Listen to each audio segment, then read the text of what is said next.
بسم اللہ الرحمن الرحیم ربی اشرح لی صدری ویسر لی امری واحلل عقدۃ من لسانی یفقہوا قولی۔ ذہانت، انٹیلیجنس، لفظ بھی خوبصورت ہے، اور انٹیلیجنٹ لوگ، ذہین لوگ اپنے آپ پہ، اپنی ذہانت پہ فخر بھی کرتے ہیں، خوش ہوتے ہیں، اور دوسرے بھی اپریشیٹ کرتے ہیں ذہانت، ذہینوں کو اور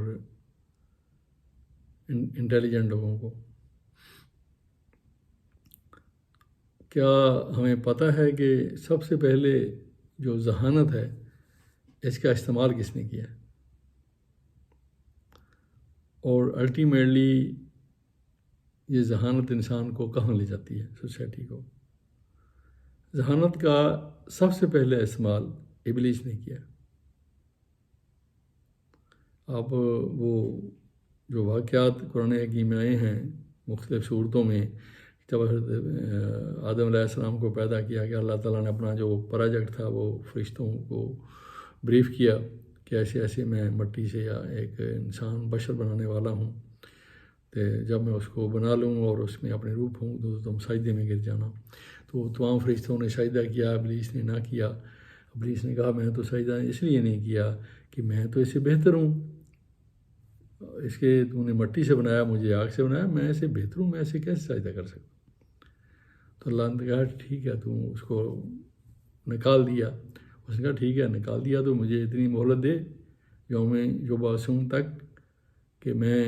اس کو اور اس کی اولاد کو گمراہ کروں، اور جیسے میرے ساتھ ہوگا میں بھی ان کے ساتھ کروں۔ یہ ساری بحث اور یہ آگے سے تکرار اور یہ ساری چیزیں اس نے اپنی اس کا استعمال کیا۔ لیکن دوسری طرف کیا ہے، آدم علیہ السلام، انہوں نے ان سے غلطی ہوئی، انہوں نے کہا کوئی اس کا نو جسٹیفیکیشن، نو ڈسکشن، کوئی آگے سے جواز نہیں ہے، کوئی تکرار نہیں ہے، کچھ نہیں ہے، بس وہ ہوئی، اور سیدھے سادھے بولے بالے آدم علیہ السلام کہ ربنا ظلمنا انفسنا وان لم تغفر لنا وترحمنا لنکونن من الخاسرین۔ رب کریم غلطی ہو گئی، میں نے اپنی جان پہ ظلم کیا، تو اب تو معاف فرما دیا، معاف نہیں فرمائے گا تو میں تو خسارے میں پڑ جاؤں گا۔ اللہ نے کہا اس کی دعا اللہ نے قبول فرما دیا، ثم اجتباہ ربہ فتاب علیہ وہدی۔ تو اللہ تعالیٰ نے پھر اس کو چن لیا اور اس پہ مہربانی کی نظر کی اور اس کو راستہ دیا اس کو۔ تو یہ پہلے دن سے یہ ایک اللہ کے سیٹل ہو گئی یہ چیز کہ آدم اور اس کی اولاد بہرحال غلطی تو ہوگی، غلطی کریں گے، اور اگر اللہ بخشنے والا مہربان ہے توبہ کریں گے اور اس کے بعد اپنی اصلاح کریں گے، توبہ پہ قائم رہیں گے تو اللہ بخشنے والا مہربان ہے۔ تو یہاں اب دیکھ لیں کہ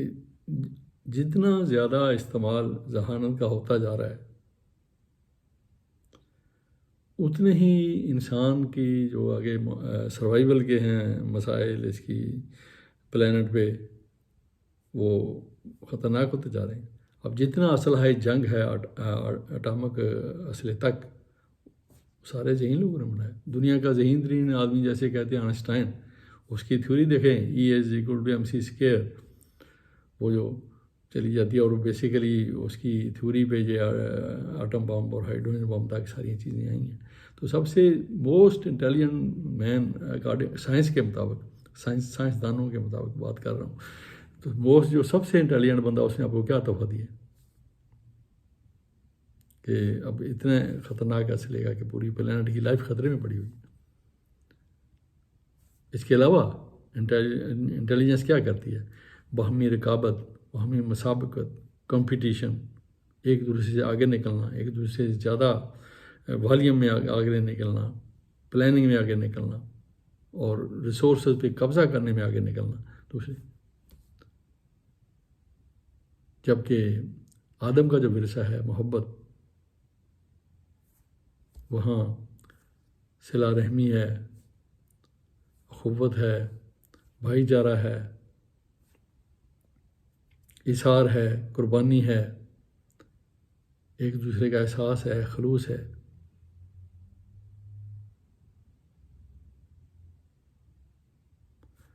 کہ کسی نے بہت خوبصورت وہ مصرع ہے کہ در خرمن کائنات چوں کر دیم نگاہ، یک دانہ محبت است باقی ہما کا،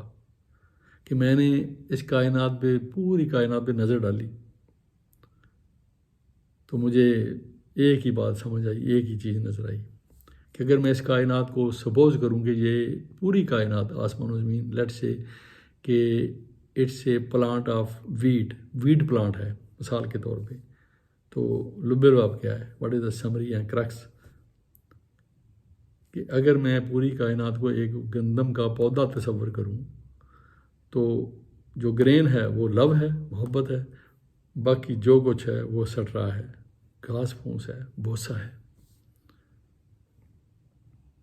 ہر کے او آگاہ ہو محرم است زیر کی ز ابلیس و عشق کا آدم است،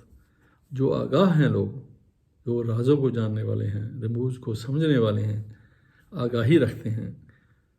وہ جانتے ہیں کہ ذہانت ابلیس سے تعلق رکھتی ہے اور عشق اور محبت یہ آدم کا ورثہ ہے، یہ آدم سے تعلق رکھتی ہے، اولاد آدم۔ صدق اللہ العظیم، الحمد للہ رب العالمین۔